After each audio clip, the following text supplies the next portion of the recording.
আমি রাসূলুল্লাহ সাল্লাল্লাহু আলাইহি ওয়াসাল্লামকে বলতে শুনেছি যে, তোমাদের পূর্বে বানী ইসরাইলের যুগে 3 ব্যক্তি একদা সফরে বের হলো। চলতে চলতে রাত এসে গেল। সুতরাং তারা রাত কাটানোর জন্য একটি পর্বত গুহায় প্রবেশ করল। অল্পক্ষণ পরেই একটা বড় পাথর উপর থেকে গড়িয়ে নিচে এসে গুহার মুখ বন্ধ করে দিল। এই দেখে তারা বলল যে, এহেন বিপদ থেকে বাঁচার একমাত্র উপায় হচ্ছে এই যে, তোমরা তোমাদের নেক আমলসমূহকে অশিলা বানিয়ে আল্লাহর কাছে দোয়া করো। সুতরাং তারা সব আমলের অশিলায় আল্লাহর কাছে দোয়া করতে লাগলো।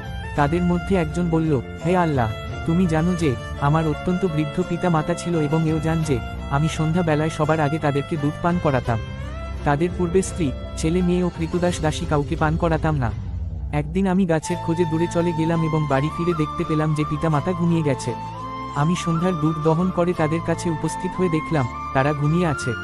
আমি তাদেরকে জাগানো পছন্দ করলাম না এবং এও পছন্দ করলাম না যে তাদের পূর্বে সন্তান সন্ততি এবং কৃতদাস দাসীকে দুধ পান করাই। তাই আমি দুধের বাটি নিয়ে তাদের ঘুম থেকে জাগার অপেক্ষায় তাদের শিয়রে দাঁড়িয়ে থাকলাম।